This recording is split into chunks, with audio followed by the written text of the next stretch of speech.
सावन का महीना भक्तों के लिए बहुत ही फलदायक है, क्योंकि सावन का महीना में भगवान भोलेनाथ पृथ्वी लोक पर वास करते हैं।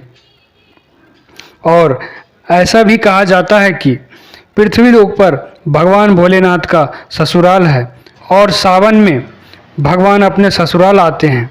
जो भी भक्त भगवान का व्रत पाठ पूजा करते हैं उस पर भगवान प्रसन्न हो जाते हैं और सभी मनोकामनाएं पूर्ण करते हैं। कहानी यह भी है कि एक साहूकार था जिसे धन संपत्ति का कमी नहीं था, फिर भी वे बहुत दुखी था क्योंकि उसे पुत्र नहीं था। वे रोज मंदिर जाता और भगवान भोलेनाथ का पूजा पाठ करता और एक दिया जलाया करता था। पार्वती माँ रोज साहूकार को देखते और आशीर्वाद देते। एक दिन माता पार्वती भोलेनाथ से पूछे, भगवान ये साहूकार आपका अनंत भक्त है, ये क्यों दुखी है?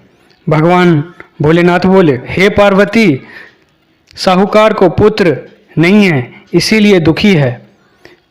माता पार्वती बोली, भगवान साहूकार आपका इतना भक्ति करता है, फिर ये क्या, इसे पुत्र प्राप्ति का वरदान दीजिए। बहुत बोलने पर भगवान मान गए और बोले, साहूकार को पुत्र योग नहीं है, फिर भी आप बोल रहे हैं तो मैं वरदान देता हूँ, पर इसका पुत्र का आयु 12 वर्ष ही होगा। ये सारी बात साहूकार सुन लिया। साहूकार न तो दुखी हुआ न खुश। कुछ दिन बाद सेठानी गर्भवती हुई और सुंदर बालक का जन्म दिया।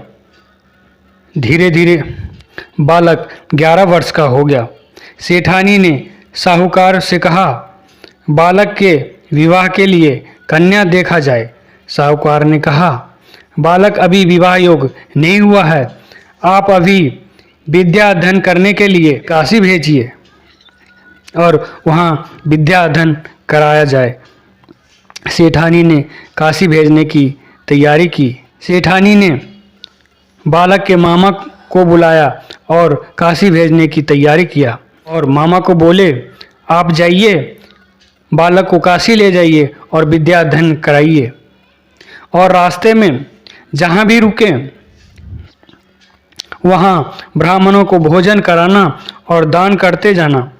रास्ते में एक नगर में एक कन्या का विवाह हो रहा था, पर दूल्हा एक आंख से अंधा था। राजकुमारी के पिता का नज़र साहूकार के बेटे पर पड़ा तो देखते रह गए। उसने सोचा, क्यों नहीं अपने बेटी के शादी इस बालक से करा दें। फिर उसने बालक के मामा को लालच दिया, बात की, आप सिर्फ इस बालक को शादी की मंडप पे बैठा दीजिए और इससे कि गांव में हमारी वाहवाह हो जाए। शादी करने के बाद आप ले जाइएगा, इसके बदले आपको बहुत धन दूंगा। मामा जी मान गए और बालक को भी मना लिया गया। शादी हो गई। शादी के बाद जब बालक जाने लगे तो बालक ने राजकुमारी से कहा, मैं आपका दूल्हा नहीं हूँ, आपका दूल्हा और कोई है, वो एक आंख से अंधा है। और काशी की ओर चल दिए। राजकुमारी ने दूल्हा के साथ जाने से मना कर दिया।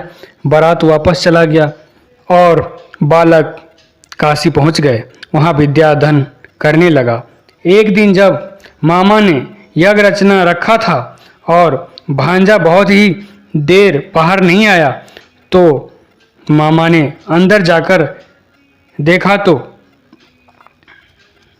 भांजे के प्राण निकल चुके थे। बहुत परेशान हो गए और सोचा, अगर अभी रोना शुरू कर दिया तो ब्राह्मण चले जाएंगे और यज्ञ अधूरा रह जाएगा। यज्ञ संपन्न हुआ तो रोना शुरू कर दिया। उसी समय भगवान भोलेनाथ और माता पार्वती उधर से जा रहे थे। माता ने कहा, हे प्रभु, कौन रो रहा है? भगवान भोलेनाथ बोले, ये वही साहूकार का बालक है जिसे आप के कहने पर वरदान दिया था। उसका आयु पूर्ण हो चुका है। माता पार्वती ने कहा, इसे जीवित कर दीजिए, अन्यथा इसका माता पिता प्राण त्याग देंगे। माँ पार्वती के बहुत कहने पर भगवान मान गए। बालक को जीवित कर दिया। बालक ओम नमः शिवाय करते उठ खड़ा हुआ। मामा भांजे भोलेनाथ का ध्यान किया और अपने नगरी की ओर लौटे। रास्ते में फिर वही नगर पड़ा और राजकुमारी ने उन्हें पहचान लिया। तब राजा ने राजकुमारी को साहूकार के बेटे के साथ बहुत सारे धन दौलत देकर विदा किया। उधर साहूकार और उसके पत्नी छत पर बैठे थे। उन्होंने यह प्रण कर रखा था कि यदि उनका पुत्र सकुशल न लौटा तो प्राण त्याग देंगे। तभी लड़का का मामा ने साहूकार को अपने बेटे बहू की समाचार सुनाया, पर साहूकार को विश्वास नहीं हो रहा था। मामा ने शपथ खाकर बोला तो साहूकार को विश्वास जागा और बेटे बहू को स्वागत किया। साहूकार को सपन में भगवान भोलेनाथ ने दर्शन दिया और कहा कि तुम्हारे पूजन से मैं बहुत प्रसन्न हुआ।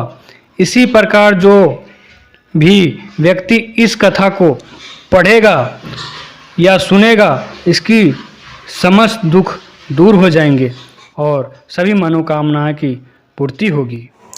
मैं शिव कुमार मंडल। अगर आपको ये कहानी अच्छी लगे तो प्लीज़ लाइक और सब्सक्राइब ज़रूर करें।